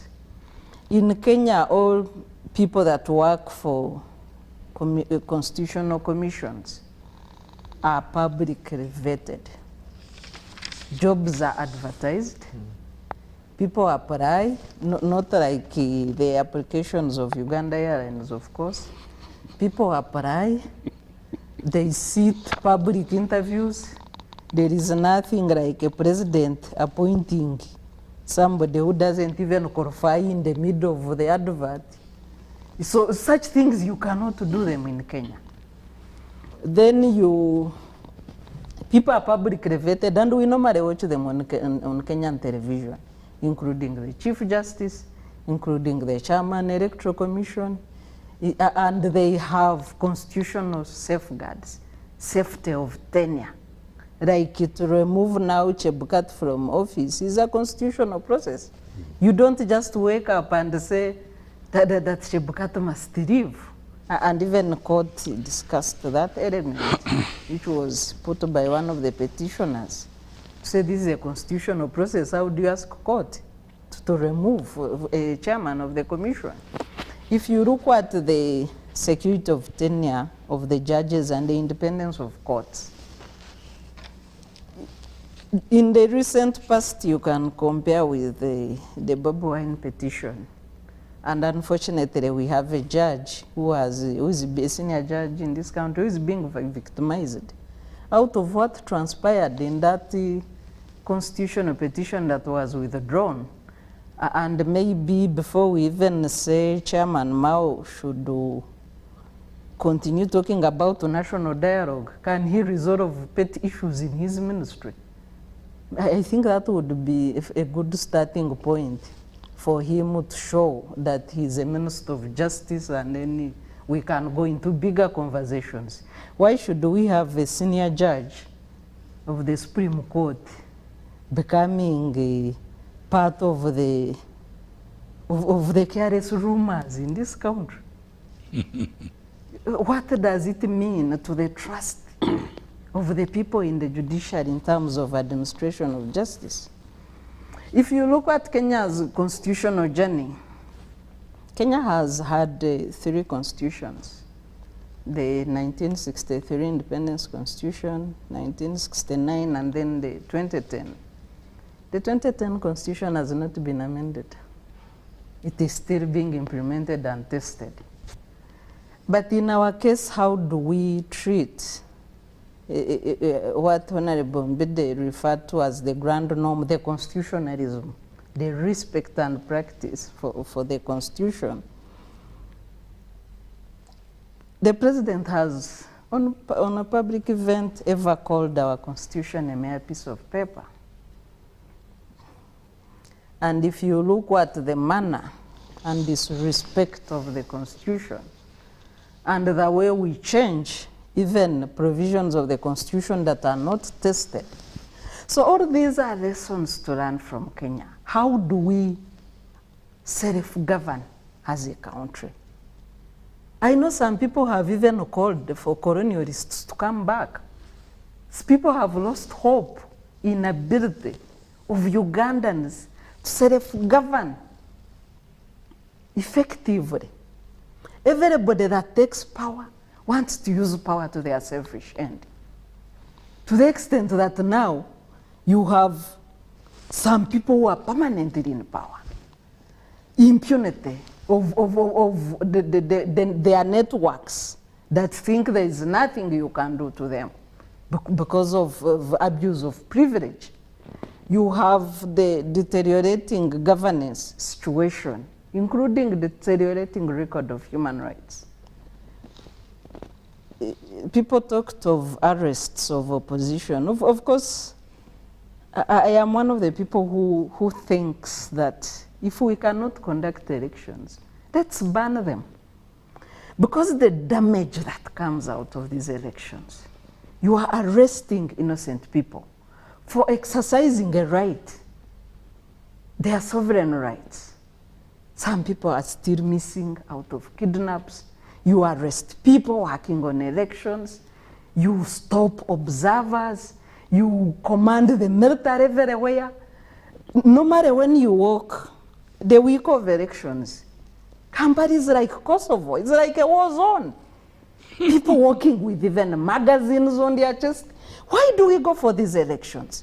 Can we suspend them and first talk and say whether we have ability to conduct normal elections or not? The damage in society, the divisions. Another element, as I conclude, I know I've spoke for long, the civic competencies. Citizens must take charge of their destiny. Once you have a process where citizens have no capacity to participate, no freedoms to participate, no competence to make informed decisions, there is no democracy you're talking about. Okay. Professor, there is the aspect of the building of bridges, and in terms of, some people call it national dialogue for purposes, same purposes in my view. I may be wrong. At what point do you think that it should be worked out? The difficulty that I have had is, and especially even from the opposition people, that where should the beginning be? Should it be with the current government relinquishing power? Is that a possibility? Should it be with just calling for a discussion and saying, let's meet? But that has been also having its terrible hardships. You have seen with iPod and all that, how some opposition members say, no, we cannot go for it, it won't yield anything. So then we are in a cycle, and then the ruling government, that is now at a national level, humanly speaking, is it possible to find someone or a group of people who will just say, we are leaving the chair for you, the babus are here, they are in NRM, and will they really say, for us, we are first leaving the chair for you, first sit, and then we make you happy that now you have been there, and we start talking. Where should it begin? Well, I think there are a number of different places where we can affect that, which is essentially harmony, harmonizing differences, healing discord and dysfunctional relationships. We start first, and I'm trying to do this with our people in Acholi sub-region, that the war fractured society so much, the culture is gone, there's no morality, no respect, no accountability. We need to do what we can locally on our own, on the ground, and then we ask others to help us later. So the point I'm making here is, at the most basic level, we are fractured. Okay, we tend to flatten things and claim that the opposition, Baganda, actually, you get a point? We tend to flatten. But within our own society, within ourselves, we are fractured. We have discord. We need healing first ourselves. We need healing within our own society, our own communities. So the healing takes place at a number of levels. It can take place at the same time, okay? But it is important for us first to self-reflect. It is pretty easy always for us to look at the other and shift everything at the other. I'm not saying the other is not the problem, okay? So we need to do that in our own community. We need to, and for those people who are Christians, the Bible says, start to proclaim that the Lord is your God, start from Jerusalem. Jerusalem is your family. Jerusalem is your community. Okay? Start from there. At the same time, at the national level, it can be done, but you have to figure out a way of, the process is critical, okay? I know we are hurt in many different ways, understand? Some of us are hurt because the power doesn't work for us. But can we identify things that are of common interest to us first? Okay? There are things that are of common interest to all of us that we can begin to work towards, that can bring us together to begin to have a conversation, to understand each other's fears, each other's anxieties, each other's aspirations and interests, okay? Because at the moment, we don't do that, okay? The other is the other. We're in the process of othering as much as we can, okay? But if we can define some common interests. Maybe you can lend us your thoughts on that as well, at a specific level. What are some of those 1, 2, 3 that you can mention? And I give example of what I usually pick a lot. I travel to Kenya, once in a while to visit relatives there. And, one of the things they will tell you which is common, we're talking about Kenya and their lessons, is that, yes, there is a heavy ethnicization of the society, including in jobs and opportunities, to the extent that when you don't have, like Honorable Mbide said, when you have a Raila coming to the table, then you know that you have the Luos with you. Now, if you don't have a Luo or you don't have a Luya in Ruto's government, then you are scared that you will not even have opportunities like jobs. You will not have them for the next 5 years. But if there is anything that scares all the leaders, and I'm told that makes them come to the table, that we must talk, Kenya is bigger than all of us, is the economy and the business sector, which they all enjoy. Now, what do we have for us that is the Ugandan, even if there are 2, 3 to begin with, in your view? Well, in my view, actually, to be fair with you, and my approach to doing that is that I don't define it. Okay? Because and this has a lot more to do with the arrogance of elitism. Okay? Those of us who have gone to school and the like, we think we know it all. Yeah. Okay? We can therefore prescribe. And at times we think ordinary people don't know. Which is wrong. When we get to a state where when we are convinced that ordinary people don't know, then you know that education we had is useless. Okay? And so the point I'm making here is, I don't want to define it. I think this has to be a deliberate effort of involving the community. Okay? To engage, because part of engaging people, seeing them, hearing them, okay, is a process of harmonization. Okay, it begins a process of healing, which is difficult, but it begins it. But if we decide as people who we claim to be educated, okay, that we can decide what issues must bring us together, okay, why don't we, and I am for this, okay, for dialogue, for harmony, okay, but I think we have to start from the grassroots. Let ordinary people tell us precisely, okay, what the issues are, what the prescriptions are, how they think this experiment can actually be made to work, okay? And then the others also begin to tell us how they think it can begin to work. But I think the way we are doing it, which I hope will work, okay, is unfortunate, because the government now wants it done. I pray that it's committed to it. My brother Norbert Mao has been assigned that responsibility. I'm on my knees praying for a miracle that it works. Okay, but I think the process, designing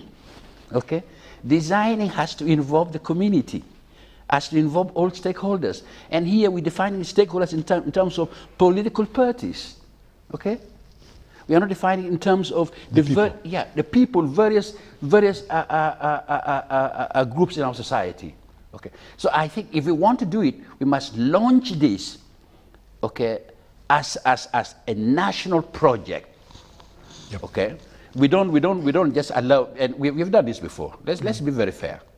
We have brought people who claim, okay, and we have got to a point whereby many of us who claim to speak on behalf of our people don't even know what our people want.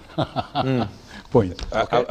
Because they come as I have a small addendum. They hate to be delegates. They want to be, yes, Honorable Babu. Mukasa wanted to say something. Maybe I wanted to merge because you seem to be agreeing, and I am going to disagree. Okay. That's okay. Yes. Let me add addendum to him. Yes. And then the disagreement will come. The addendum I have for him, and he has got a reason to say it. Uganda, when the British came here, was not one country. And for the 70 years they stayed here, they kept it separated. They never united it. And at independence after Lancaster House, we had 15 districts. And they were on tribal level. Acholi, Lango, Teso, Buganda, and so on and so forth. I just wanted to show you what he is trying to do. Maybe only West Nile was not tribal. It was West Nile. The only region with an English. Remember, the reason they called it West Nile is because it came after.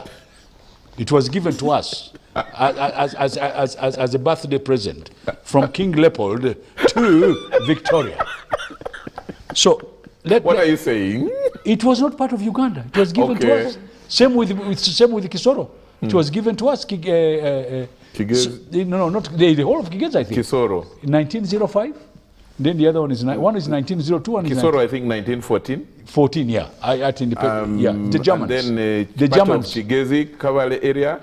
No, that one was part of Rwanda. They gave it to the Queen, not to us. They gave it to the Queen. This was a birthday present. But let's go back to what I'm trying to say. The agreements signed by the British were never for Uganda. They were signed between the British, the Buganda, Bunyoro, Toro, Ankole, and Bunyoro never signed theirs until 1932. Now, then the North also has got leaders. Now, if you want to unite Uganda, that's the most important thing. If you want to unite Uganda, you've got to go back to the basics. But did they sign with the British or with the company, British East African company? Imperial British, which was their agent. It was recognized by the British. Yes, so even it was signed with the company. Yeah, the business handout. No, they had some smart aleck in between, but it was accepted by the British. Said and done. Looking at today, most of the people in those areas still believe in their traditional leaders. If you go to the north, they have got their traditional leaders. If you go to the east, they have got their traditional leaders. If you go to Bunyoro, they are still there. And when everything goes wrong, they all move towards their traditional leader.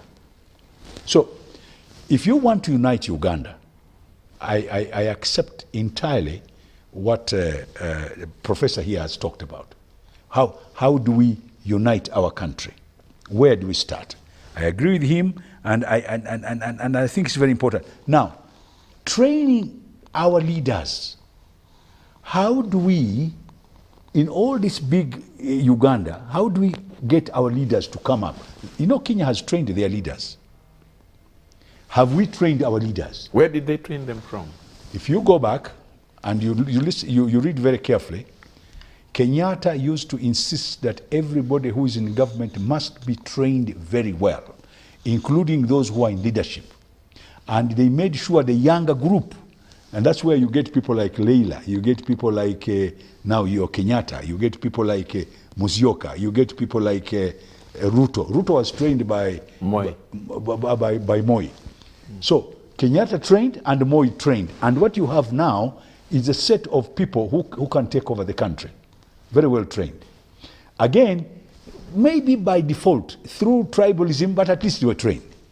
The important thing here, do we train leaders and unite the country? Once you do that, the multi-party will come eventually, depending on what ideology they can start those parties on, and stop making them vehicles of necessity, if you like the word. Now, when we were in the NRC, you asked a very good question earlier on. Who is willing to do that? When we were in the NRC, according to legal notice number 1, we were supposed to be the one to debate the constitution. Ugandans didn't like it. They complained all over. Then they went for CA. Then we went to the NRC, we debated. All the leaders who were there agreed to remove that and give it to a group that will be elected. We made a law, and there was an election, and the CA was elected using the ballot box. That was when the ballot box. I'm about to finish. So I want to tell you that Ugandans are willing, first of all, to do what he's talked about, getting the communities to do their work. The Ugandans are willing to make sure that we unite this country if they are given a cue on how to do it. Civic education is extremely important, that our people get to know what this is all about. And eventually, I want to remind you that Justice Odoki went throughout Uganda before they did the constitution. The question is, who did they talk to? Did they talk to the community, or did they talk to a group of people? This is something that we must now cure.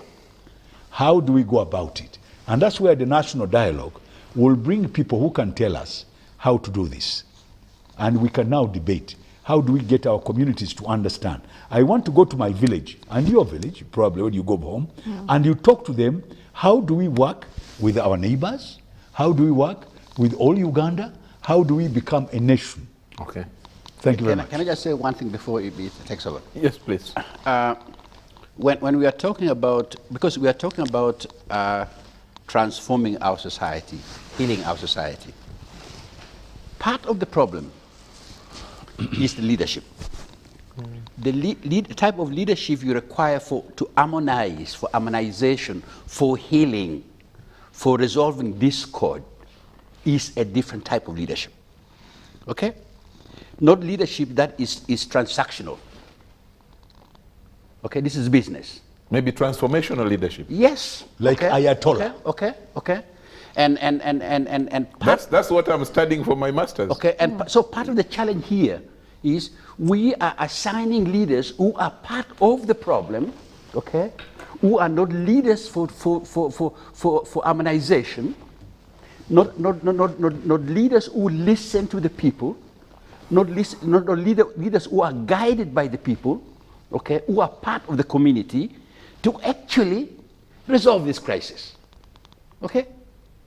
Because dysfunctionality, conflict, disagreement, okay, on the ground is also with the leadership. So how do you then expect this leadership, okay, which is to a large extent the problem, okay, to actually get us there? Okay.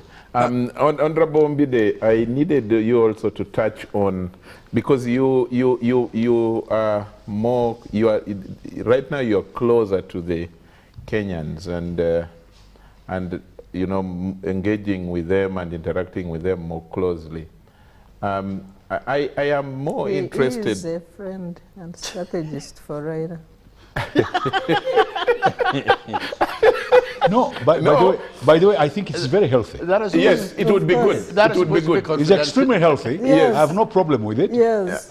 He's not the type of leader he was describing in the last one. No, he no, is no, a friendly to somebody. Yes. There's nothing wrong with it. Yes. But for me, there is one, if there is one thing I would want to learn and understand how they do it, this thing of, the other time we discussed it here. Today, Uhuru will go with Ruto. Tomorrow, Uhuru will go with Raila. When Raila cannot meet to Ruto, the next day, Kibaki will go with Raila, and they will be totally against Uhuru. And then the country is the one benefiting, and that the country is the one benefiting and growing. They are no permanent friends. They are no permanent friends, which enemies. politics is supposed to be. And then you come to Uganda, should Mbide meet President Museveni, What's the agenda? he is now a pariah. No? You know? When Mbide meets Museveni, they are very good friends. No, I mean to the outsiders, to the supporters. Oh, to the public. Yes.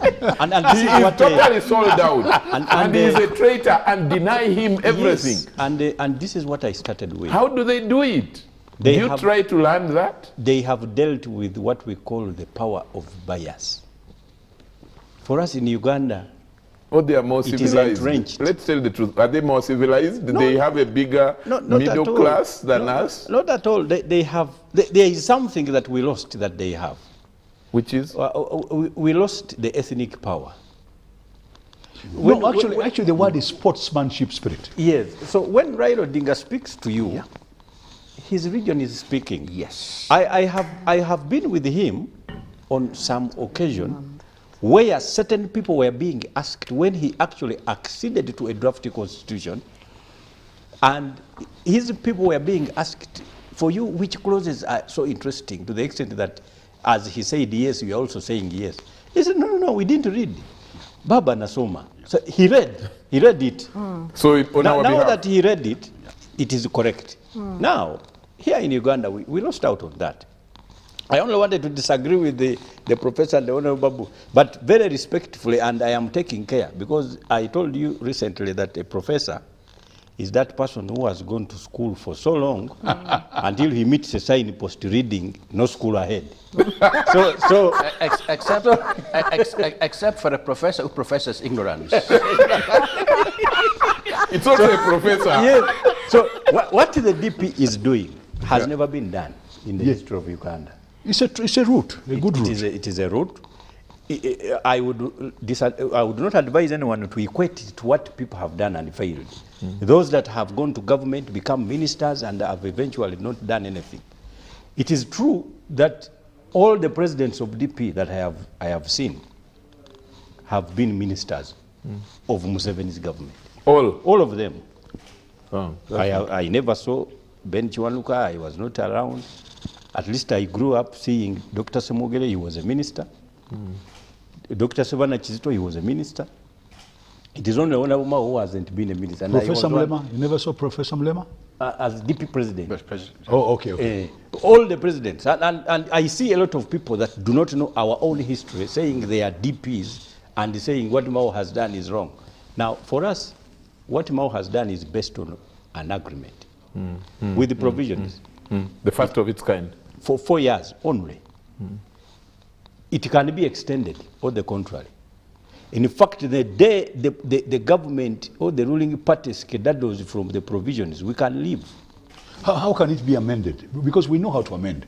Yes. Like a constitution, can we also, amend it? Yes, it can be amended, Babu, because it provides for a meeting of these principles after 3 months to review the processes and procedures. Yes. It is not based on Honorable Mao becoming a minister. If there is anybody I know that is not really interested in becoming anything for pecuniary reasons, it is Honorable Mao. There are people I know, things they can do. For example, I know that Honorable Babu, in the face of the president, he can tell him anything the president doesn't want to listen to. But there are leaders I know that will accuse their friends for having not told them what the correct line is. I know. When they discover that they have messed up before the big man. Now, I am telling you that for us, what we think, if you want to go and ask the masses on how they want to be governed, you may be examining the untaught, the unschooled. The debate that the professor has brought here and Honorable Babu, that same debate took place when Stalin was still leading also Soviet Union in their party. Some of the leaders, it was a dichotomy of two schools of thought. One group was saying, we must consult the people. We must ask them on what they want. We must always live and move on the whims of what their decisions are. Another school of thought was saying, no, they are not aware. We must only hammer every sentence into those masses by repetition and simplification. So we create catechisms so that that are understandable and comprehensible. Those are schools of thought, and I admit. And of course, those are all the basis of dialogue. I know that none of our own opinion is guaranteed to be the best. But then dialogue is the best. Kenya knew what their problems were. Majorly two. One, that government is too far. Service delivery cannot be attained. That is number one. Two, there is rampant corruption. So when they were making their own constitution, they knew. They said, no, power is not located at the presidency only. Our region is now, must have their own powers. So they have got their own counties. If you find out the power that they have, you can imagine. Sometimes if they are not mobilized, they will never care who is leading Kenya. Actually, there is no power Yes. in the center. Yes. No, there's only one information I want to give you. Yes, sir. Whilst our friends there have got a man called Baba, the other places they don't have Baba. You see, you have to be very careful here. Yes. Whilst here, we have a lot of Babas. And others are even christening themselves. Now, talking of Baba, a friend has just sent me a message here that President Uhuru has just said, I will hand over power smiling because it is my constitutional duty. But my leader is Baba Raila Odinga. Yes. This is President Uhuru saying. Yes. Yes. So today. But that's the part no, that I've got that one belongs already. to. And There Charles. is no contradiction. And Charles, it There's is no okay. contradiction. It will not cause a civil But war. it means more but than it just is that No, paper. It's okay. You know Sarah, what? you are just looking at the paper. It means more than that paper. No. How come? Now, supposing really this country also listening to a statement of that nature, given by President Museveni, saying he's going to hand over power, but it really is not happening. He's a candidate lost. It would be a beginning. It a is good a one. beginning. It is a beginning. It's healthy. It's a good beginning. No, it is healthy. So And without then And then the same day, Honorable, now His Excellency Ruto is saying, we are competing with a very desperate team. Let us not take anything for granted. People who can use NSSC to overturn the will of the people can do worse. Please be careful. They could arrest some of you to get the speaker seats. Yes, so, but those are... You remember I told you about the speaker? Yes. They are now talking. The reason I'm telling him is Baba, you know, Baba has got control somewhere. And he's got 50% of that country. So we need to really be very careful. And, and as we need to wind up. Time now is not on our... And Charles, you know that none of the leaders in Kenya now has the 2/3 majority anywhere. No. Nobody. So you can't lead alone. For matters that require decisions of majority, really there must be dialogue. Okay. So when they were supposed to deal with their other problem called the corruption, they established Chapter 6 in their constitution. And that is what Madam Sarah has been talking about. That makes sure that actually there is integrity for all of those competing for office. In Uganda, we have our own two problems. We had the problems of leadership changing by the gun, very temporary leaderships here. That one has been solved. But basing leadership on rights, that one we have failed. Now, today, if there is no dialogue, those saying hand over, there is first of all nothing to hand over because we don't have even institutions. They are just clamoring for instruments of authority, of coercion. They give them to them, and for them they may not even handle them the way he has been handling. Then number two, they are not there even to hand over to. It is not true that the opposition is the alternative government we can have.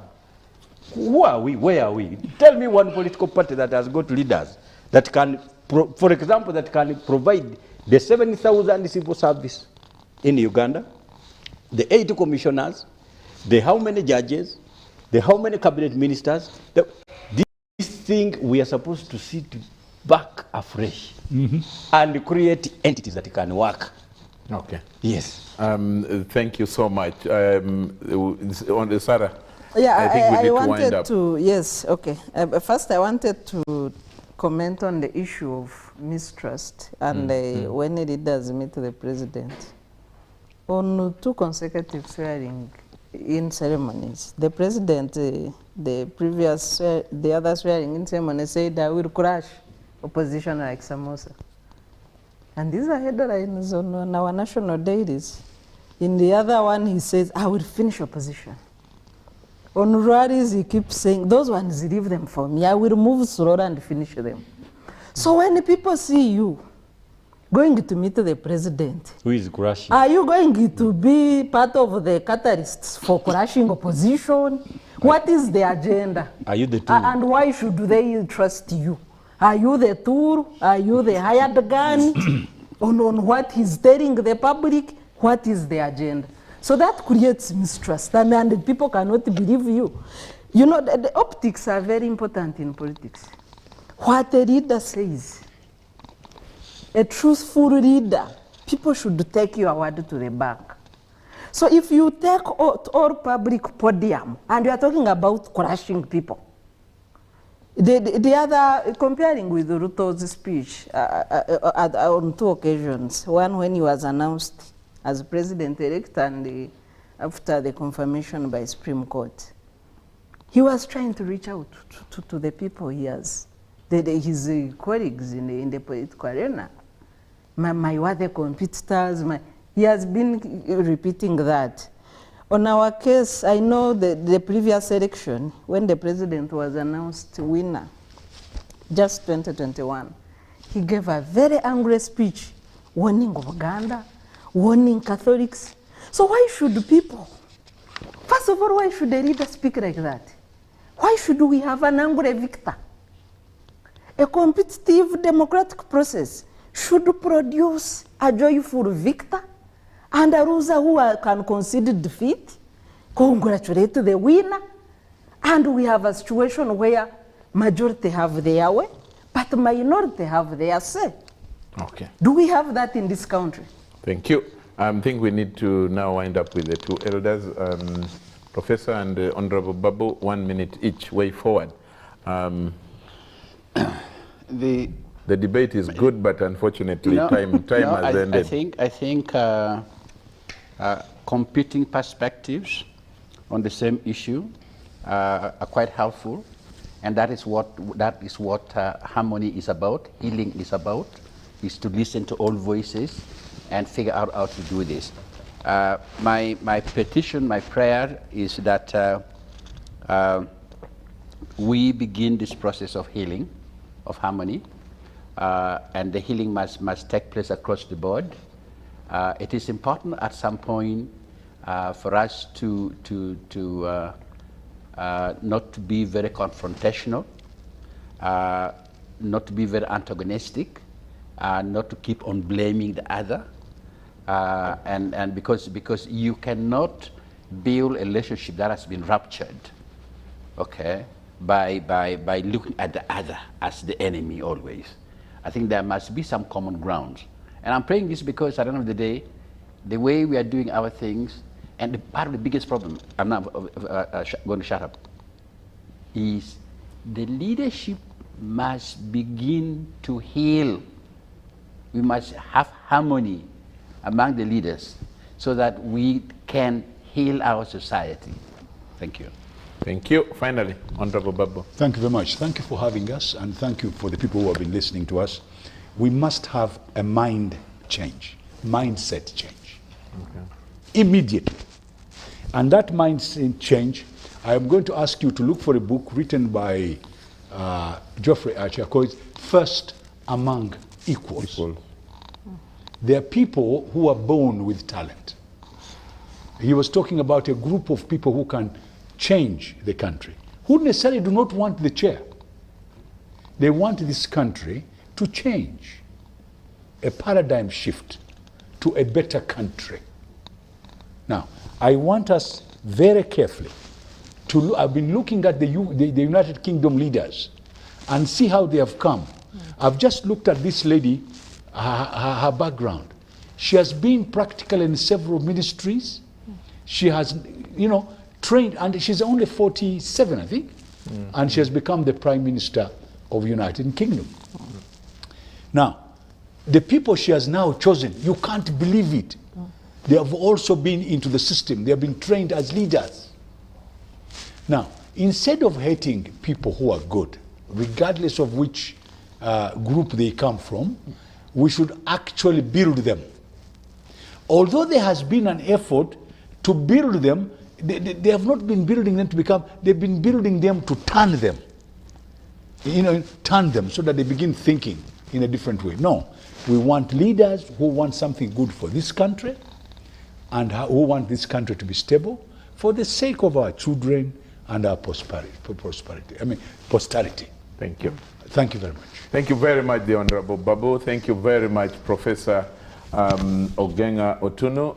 And thank you very much, Honorable Mbide. Thank you, Council Sarah Birete, our panelists. And I really thank you, and I'm grateful that you could find time and come and share your thoughts, your wisdom, and your experiences with our viewers. From the team here, we want to thank you, especially those of you out there who sit in your sitting room to ensure that you watch this show and that you're part of it every Wednesday at 10 p.m. We don't take it for granted. And may God bless you all. May God bless Uganda. Bye-bye.